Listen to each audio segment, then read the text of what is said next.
Hello everyone, good morning, Radhe Radhe. कैसे हैं आप सभी? आई होप आप सब बहुत अच्छे होंगे और स्वस्थ होंगे। तो आज के ब्लॉग की स्टार्टिंग हो रही है नीचे से। तो नीचे काम करने आई थी, ऊपर हो चुका है। ऊपर करके फिर मैं नीचे काम करने आई। नीचे आज ना धो दिया है घर को, बरामदे को, आंगन वगैरह को। आंगन को तो वैसे भी धुलते हैं, लेकिन आज बरामदे को भी धो दिया। गर्मी बहुत हो रही थी, ऐसा लग रहा था कि मतलब थोड़ा सा ठंडा ठंडा हो जाए, ठंडा ठंडा पानी डाल के धो देते हैं। तो बस वही कर रही हूँ, आज धो रही हूँ। तो पानी ना ले रही हूँ मैं किचन में से। किचन में नल है ताज़ा पानी का। किचन नहीं, सॉरी, वो पूजा घर है, उसी में मतलब कर रखा है। पहले किचन था इसलिए मैं किचन बोल रही हूँ उसको। तो वहाँ पे ताज़े नल ले रखा है। जैसे पूजा वूजा के बर्तन वर्तन हो जाते हैं, उनको साफ़ करने के लिए, पूजा के लिए। तो बाथरूम में से एक उधर भी ले रखा है। बाथरूम में पापा नहा रहे थे, इस वजह से दिक्कत हो रही थी पानी की। तो ठंडा ठंडा पानी डाल के धो रही हूँ और पोंछा लगा रही हूँ। ऐसा लग रहा था बस ठंडा ठंडा पानी डालते जाओ और ऐसे में ही काम करते जाओ। वही चल रहा था, तो वही मैं काम कर रही हूँ। तो आज सोचा मैंने, चलो, वैसे मैं सोचती मतलब मेरा मूड नहीं था कि मैं नीचे व्लॉग मतलब कैमरे से शूट करूँ, क्योंकि नीचे पापा पर रहते तो दिक्कत हो जाती है कि कहाँ फ़ोन लगाऊँ। ट्राइपॉड लाने में भी थोड़ी सी मुझे लगती है। तो मैंने सोचा चलो पापा आज भी नहा रहे हैं बाथरूम में, तब तक मैं फ़ोन लगा लेती हूँ। तो मैंने फ़ोन ट्राइपॉड फिर भी नहीं लाई थी, मैंने ऐसे ही सेट कर दिया था, अलमारी वगैरह पे रख दिया था फ़ोन जो है। तो बस यहाँ पे पोंछा लगा रही। मम्मी कुछ बोल रही थी, बात कर रही थी मैं। तो क्योंकि पापा नहा के आ गए थे, तो पापा के कपड़े वगैरह मुझे देने थे। और तो आज मैं ना आपको एक जो मैंने टाइटल डाला है उस पर बात करती हूँ।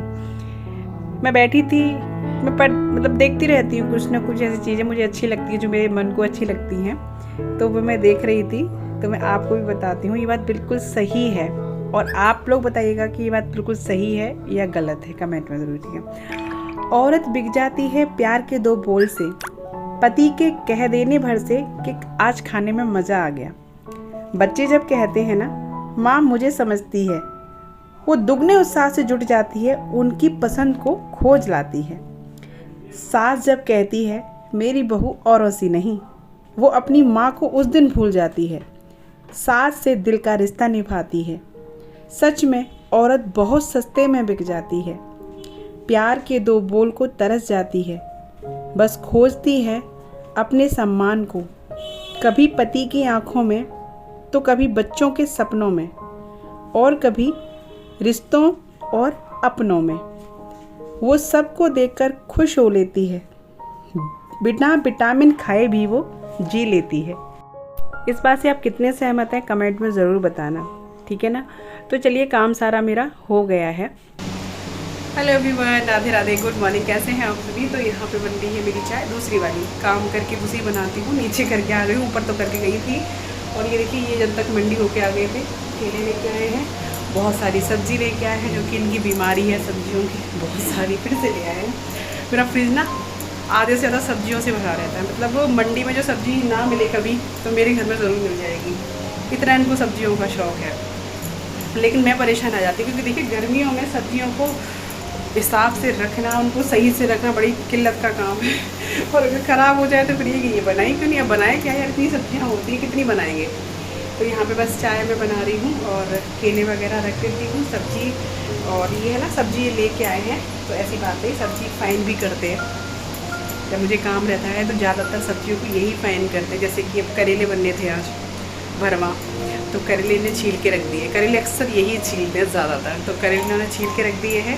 बाकी सब्जियां फ्रिज में मैं सेट करूँगी, तो इतना ही बहुत है। और हाँ, खरबूजा काट के रख दिए हैं, क्योंकि सुबह सुबह जैसे अब नहाते जाएंगे जो लोग, पापा तो नहा लिए, पापा तो फिर चाय पियेंगे, फिर उसके बाद में नाश्ता लेंगे, मतलब खरबूजा वगैरह लेंगे। इन दिनों खरबूजा वगैरह खाते रहना चाहिए। गर्मी भी बहुत ज़्यादा है, फिलहाल 9 तपा चल रहे हैं ना, तो विशेष गर्मी रहेगी 9 दिन। जैसे शुरू हो चुके हैं 25 मई से, और 2 जून तक के रहेंगे, तो शुरू हो चुके हैं। तो इन दिनों ठंडी ठंडी चीज़ लेते रहिए, जैसे पना हो गया, खरबूजा, तरबूजा, ठंडी ठंडी चीज़ें जो भी है, सत्तू वगैरह, ये सब लेते रहिए। तो चलिए अभी चाय। और यहाँ देखिए, यहाँ मैंने गलाए हैं राजमा। ये मैंने सुबह गलाए थे। राघव मुझसे 2 दिन से कह रहा था, मैं भूल जाती थी, क्योंकि अभी ना मेरी याददाश्त इतनी कमज़ोर हो गई कि मैं भूल जाती हूँ। तो मुझे सुबह याद आया कि राघव ने मुझसे बोला था, मम्मा राजमा बना देना। तो मैंने सुबह जल्दी उठ के राजमा गलाए। तो अभी आज तो राजमा चावल बनाऊँगी मैं, फिर शाम को मतलब दोपहर से बना दूँगी करेले। तो यहाँ पे देख सकते हैं कि खीरे, खरबूज ये सब छिल के रखे हैं, और करेले भी छिल के रख दिए हैं। बस इनको मैं सेट करूँगी, जहाँ जहाँ सामान को मुझे रखना है, जो फ्रिज में रखना है उसको फ्रिज में रखूँगी। और बच्चे सो रहे हैं, अभी इनको जगाया नहीं है, ज़्यादा टाइम भी नहीं हुआ था, फिर छुट्टियां हैं तो फिर लगता है कि रात में भी लेट सोते हैं, तो लगता है कि चलो कुछ देर और सो लें। यहाँ पे हमारी जब तक चाय बन गई है, मैं नीचे दे आई हूँ मम्मी पापा को, मेरी और इनकी चाय है। उसके बाद में मैं लग गई थी बच्चों के लिए बनाना शेक बनाने में, क्योंकि बच्चे जगने वाले हैं, चाय वगैरह अभी पीते नहीं हैं बच्चे, गर्मी बहुत ज़्यादा, ना ही मैं देती हूँ इनको चाय अभी। तो बनाना शेक दोनों को भी फ़िलहाल बहुत अच्छा लग रहा है। कृष्णा तो लेता ही था, राघव नहीं लेता था, लेकिन अभी राघव को भी अच्छा लग रहा है, क्योंकि इसमें ना मैं थोड़ा सा ट्विस्ट डाल देती हूँ जो बच्चों को पसंद होता है वो वाला। तो यहाँ पे मैंने केले ले लिए हैं 4, और उसके बाद डाला है दूध, ठंडा दूध डाल दिया है, चीनी डाल दी है, और यहाँ पर मैं डाल रही हूँ बिस्किट। ये बिस्किट हैं हाइड एंड सीक हैं, यानी कौन से मतलब चॉकलेट वाले हैं, इसमें चॉकलेट खूब सारी होती है बिस्किट में। तो ये देखिए इस तरीके से बिस्किट है, तो मैंने ये डाल दिया थोड़े से, और इससे ना इसका टेस्ट बहुत बढ़ जाता है, बच्चों को खासकर बहुत पसंद आता है। तो इसलिए मेरे राघव को अभी बहुत अच्छा लग रहा है, तो उसके लिए डेली मैं बना देती हूँ दोनों के लिए। ऊपर से थोड़े से आप बिस्किट डाल दीजिए चूर करके, तो इसका टेस्ट और ज़्यादा दोगुना हो जाता है, बिल्कुल मार्केट जैसा लगता है। तो ये देखिए यहाँ पे तैयार कर दिया है मैंने कृष्णा और राघव दोनों के लिए। अभी एक ही का गिलास मैंने दिखाने के लिए किया है, और यहाँ इस टाइम ना ये भी ले लेते हैं, जैसे अभी नहा धो करके जाएंगे तो ये भी पी लेते हैं, क्योंकि घर से बाहर जब निकलते तो अभी आज के टाइम इतना गर्मी है ना कि घर से बाहर खाली पेट नहीं निकलना चाहिए बिल्कुल भी। तो मैं अक्सर वैसे ही खाली पेट ही निकलते, नहीं खाते थे, कितना मैं बोलती थी, लेकिन अभी फ़िलहाल गर्मियों में चाहे ये माने या ना माने, मैं जिद करके कुछ ना कुछ मैं कहती हूँ नहीं भाई, चाहे लस्सी बना देती हूँ, चाहे नींबू पानी या फिर इस तरह का शेक वगैरह लिक्विड इनको दे के भेजती हूँ। तो यहाँ पे बस जो है ये सारी चीज़ें हो गई थी, बच्चों को मैंने दे दिया था बनाना शेक बना के, और ये अभी शायद नहा रहे हैं, हाँ इस टाइम नहा रहे थे। और यहाँ पे मैं कर रही हूँ अपनी किचन की सफाई, क्योंकि बाकी सारे काम तो हो गए थे, आपने देखा ही, नीचे में करके आ गई थी, ऊपर पहले करके गई थी। और बस किचन मेरी लास्ट में, सबसे लास्ट में रह जाती है, जैसे कि आपको पता है हमेशा किचन को मैं सबसे लास्ट में इसलिए करती हूँ क्योंकि इसके बाद में चाय वाय बनती रहती है, तो इसमें काम रहता ही है। तो सबसे लास्ट में किचन को करके फिर मैं सीधा नहाने जाती हूँ, ये मेरा हमेशा का रहता है। तो यहाँ पर मैं गैस को अच्छे से साफ़ कर लेती हूँ सुबह के टाइम। वैसे तो मैं रात में भी गैस को साफ़ करके ही सोती है, लेकिन जब समझ सकते हैं चाय वाय बनती है तो चाय कहीं ना कहीं निकल ही जाती है, गंदा हो ही जाता था। लेकिन बहुत अच्छे से मैं सुबह के टाइम साफ़ करती हूँ, क्योंकि किचन का साफ़ होना सबसे ज़्यादा ज़रूरी है घर में, चाहे और हिस्सा हो या ना हो, लेकिन किचन सबसे, क्योंकि किचन में खाने पीने की चीज़ें रहती हैं, कीड़े मकोड़े चीटा वगैरह नहीं होने चाहिए, तो किचन को साफ़ करना सबसे ज़्यादा ज़रूरी है। ये मेरी मतलब मुझे खुद में वो है कि किचन मेरा साफ़ रहना ही रहना चाहिए, मुझे बिल्कुल भी अच्छा नहीं लगता। हालांकि आप देख सकते हैं किचन में मेरे में बहुत सारा सामान है, फिर भी मेरी कोशिश रहती है कि जितना हो सके मैं सफाई साथ के साथ करती रहूं, क्योंकि काम जो है बढ़े ना। तो किचन मेरी हाथ मारती रहती, जैसे डिब्बे में मैं, जैसे किचन के जो होते हैं ना, अब खुला ओपन किचन है तो जैसे सब्जी वगैरह छोंकती हूँ तो तेल वेल के छींटे या धुआं के ये चीज़ें हो जाती है, तो मैं संग साफ़ करती रहती हूँ। तो यहाँ पे मेरे स्लिप वगैरह सब साफ़ हो गई है। अब जो भी बर्तन है मैं उनको साफ़ कर लूँगी, क्योंकि ये छोटे छोटे जो काम होते हैं ना साथ के साथ हम डेली के डेली करते रहते हैं, तो एक साथ हम पे काम का पहाड़ नहीं बढ़ता, एकदम से काम का प्रेशर हम पे ज़्यादा नहीं आता है कि एकदम से। बहुत से लोग हर हफ्ते और हर 15 दिन बाद डीप क्लीनिंग करते हैं ना, तो वो उन्हीं के लिए ज़्यादा बढ़ जाता है, जो कि एकदम मतलब रोज़ नहीं करते हैं और इतने दिन के बाद करते हैं। तो मेरा क्या रहता है कि मैं डेली की डेली चीज़ों को साफ़ करती रहती हूँ। बट हाँ, जब मुझे कोई वीडियो बनाना होता है, जैसे कि मैंने एक बार वीडियो बनाया था इनको साफ़ करने का, टैप को साफ़ करने का, तो इनको मैंने छोड़ दिया था 10-15 दिन कम से कम, कि भाई साफ़ करने का तरीका तभी अच्छा लगता है ना जब गंदे चीज़ को साफ़ करके दिखाओ। साफ़ करने चीज़ को साफ़ करो तो फिर लोग बोलते हैं कमेंट में आके कि ये तो साफ़ था आपका, और लेकिन पर लोगों का तो कुछ नहीं है, कुछ भी कहते रहते हैं। कौन से लोग ये भी कहते इतना गंदा करते ही क्यों, तो भैया वीडियो बनाने के लिए करना पड़ता है। तो इसीलिए ना मैं जब वीडियो मैंने बनाया तो मैंने 10-15 दिन को छोड़ दिया था, काफ़ी गंदे हो गए थे, तब मैंने उनको साफ़ करके दिखाया था। तो इस तरीके से मैं करती हूँ। जैसे कि अभी मैं सोच रही हूँ आपके साथ ना वॉशिंग मशीन को साफ़ करने का वीडियो शेयर करूँगी, क्योंकि वॉशिंग मशीन को भी मैंने कुछ दिन से छोड़ रखा है, उसको साफ़ नहीं कर रही हूँ। जैसे पानी के स्पॉट वगैरह हो जाते हैं वॉशिंग मशीन पे, तो उसका मैं सोच रही हूँ एक वीडियो आपके साथ शेयर करूँ, जो बहुत जल्दी चमक जाती है, एकदम साफ़ हो जाती है इस तरीके से ही। तो यहाँ पे देख सकते हैं मेरी जो है बर्तन साफ़ हो गए सारे, जो सिंक वगैरह साफ़ हो गई, और टैप को देखिए मैं डेली साफ़ करती हूँ, वो भी मैं साफ़ कर रही हूँ, क्योंकि रोज़ के रोज़ साफ़ करते हो इतना गंदा होता ही नहीं है। तो बस यहाँ पे सारे साफ़ सफाई के काम जो है मेरे वो हो रहे हैं, और बहुत टाइम लग जाता है। देखिए घर की साफ़ सफाई करने में बहुत ज़्यादा टाइम लग जाता है, खासकर गर्मियों में रहता है ना कि बार बार लगता है कि पंखा कूलर में जाके थोड़ा सा पसीना सुखा लूँ। मेरे साथ तो यही होता है। मैं रोटी भी बनाती हूँ ना गर्मियों में, तो 2-4 रोटी बना के पटाख से थोड़ी देर के लिए कूलर में आ जाऊँगी, इतनी भयंकर गर्मी लगती है। तो ये थोड़ा सा टाइम लग जाता है इन कामों में। तो बस यहाँ पे बातों ही बातों में देखिए हमारी जो है किचन की सफाई हो चुकी है। ऊपर का पूरा जो है साफ़ हो गया एरिया। अभी नीचे मैं धुलाई कर देती हूँ किचन की। मुझे पोंछे से ना संतुष्टि नहीं मिलती, आपको सच बताऊँ। मेरे रोज़ रहता है क्योंकि मैं इसको थोड़ा धुल दूँ। किचन में गर्मी बहुत रहती है, तो धुलने से क्या रहता है कि थोड़ी सी गर्मी, अभी किचन ऐसी है कि आप धुल सकते हो, बाकी वैसे सामान होंगे तो मैं खुद ही नहीं धोऊंगी, पोंछा ही लगाना पड़ेगा। लेकिन यहाँ पे मैं धुल देती हूँ किचन को, जिससे साफ भी लगती है। थोड़ा सर्फ डाल के भी धो देती हूँ कभी कभी, जो साफ़ हो जाती है। उसके बाद में मैं नहा करके पूजा पाठ किया और आ गई हूँ फिर से करेलों में नमक डाल के रखने के लिए, क्योंकि इनको मुझे बनाना है शाम को। तो इनको मैं नमक डाल के, वो छील के रख गए थे ये, तो नमक डाल के अच्छे से चढ़ा के बोलते ना, वो रख देंगे। और उसमें धूप में रख दूँगी कुछ देर के लिए, 1-आध घंटे के लिए, जिससे कि इसका कड़वाहट जो है ना वो निकल जाएगा। तो छिलके में भी डाल दूँगी और करेलों में भी डाल दूँगी। तो बस यहाँ पे रख देते हैं इनको धूप में। और उसके बाद में करूँगी मैं लंच की तैयारी। तो लंच में जैसे कि मैंने आपको बताया राजमा चावल बनाऊँगी, तो उसी की तैयारी में मैं लगी हूँ। तो यहाँ पे मैं आ गई हूँ किचन में फिर से, और अभी मैं काट रही हूँ टमाटर, क्योंकि इनको मुझे पीसना है राजमा के लिए।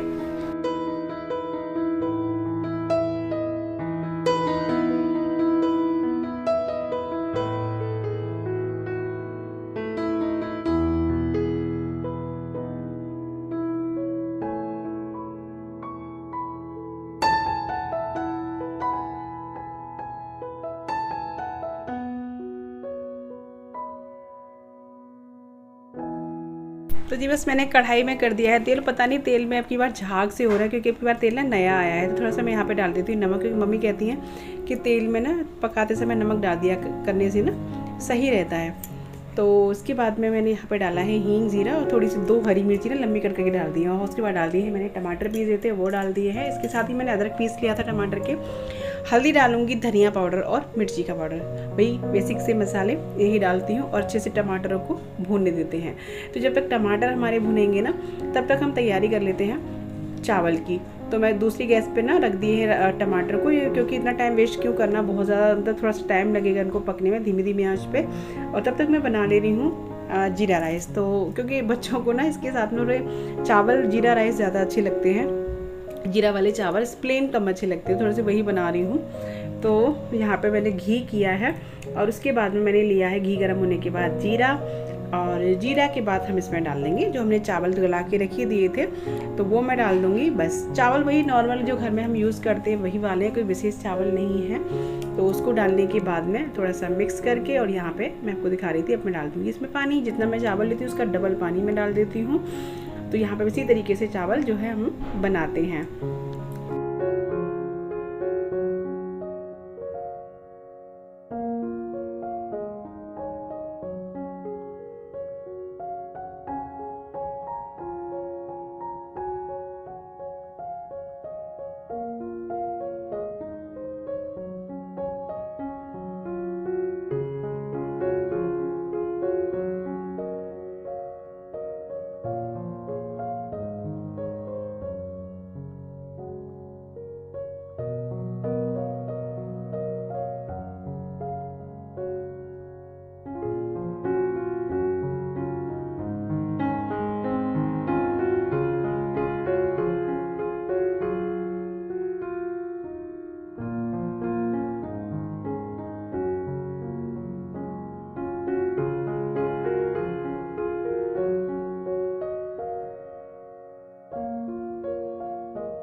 तो यहाँ पे जो है राजमा चावल बन गए थे, और रोटी मैंने बनाई थी। बस इतना ही सिंपल सा मैंने आज लंच बनाया है। तो देखिए यहाँ पे राघव की थाली लगा रही हूँ। 2 रोटियाँ हैं, चावल है और राजमा है, और साथ में रखूँगी सैलेड। तो बस आ जाइए आप लोग भी गर्मा गर्म राजमा चावल और रोटी खा लीजिए। तो जी मैंने लगा ली है मेहंदी काम वाम करके। अभी मैंने सोचा खाना पीना खा के फिर थोड़ा देर लेटूँगी ना, तो मेहंदी लगा के लेट जाऊंगी, पंखे में रहूँगी, कूलर में रहूँगी तो बहेगी नहीं, वैसे ही तो लगा के बहती है, पूरा बह के आ जाती है। लेटूंगी अभी, रेस्ट करेंगे, फिर उसके बाद उठेंगे शाम को 4 साढ़े 4 बजे। उसके बाद में बनाएंगे, करेले बनाने हैं, चाय वाय बनानी है, तब मिलेंगे। और अभी जो है मेहंदी लगा के पॉलीथीन इसलिए लगाइए क्योंकि ना पॉलीथीन में रहता है मतलब गीली बनी रहती है, सूखती नहीं है। अगर सूख जाती है तो बाल टूटते हैं, इस वजह से मैंने पॉलीथीन लगा रखी है। अभी पंखा बंद किया क्योंकि पंखा चल रहा था, आवाज़ नहीं आ रही होगी बस। तो चलिए अभी इस ब्लॉग का एंड तो मैं यहीं कर देती हूँ क्योंकि फिर ब्लॉग बहुत बड़ा हो जाएगा। और उससे पहले कल मुझे कमेंट आया था, मुझे नाम याद नहीं आ रहा क्या नाम था, उसके लिए सॉरी, कि दीदी हमारे ब्रज में व्रत कौन से रखे जाते हैं, सुहाग वाले, गणगौर रखा जाता है या नहीं, तो कौन से व्रत रखे जाते हैं उनके बारे में बताना। तो देखिए गणगौर रखा जाता है व्रत हमारे यहाँ पे। दूसरी बात, गणगौर के अलावा सुहाग के, एक तो करवा चौथ तो सब रखते ही हैं, करवा चौथ तो है, गणगौर है और वट सावित्री व्रत है, ये भी सुहाग का ही व्रत होता है। हरियाली तीज का व्रत, ये भी सुहाग का ही व्रत होता है, तो ये भी आप रख सकते हैं। बस देखिए हमारे यहाँ पे तो वट सावित्री व्रत जो है ना वो मतलब यहाँ पे ससुराल में पूजा होती है, व्रत हम नहीं रखते हैं। पूजा हम जैसे कि 12-1 बजे तक पूजा वूजा करके उसके बाद हम खा लेते हैं, दोपहर के बाद ही, ठीक है। और वही हरियाली तीज में भी हम करते हैं, पूजा पाठ करके उसके बाद हम खा लेते हैं।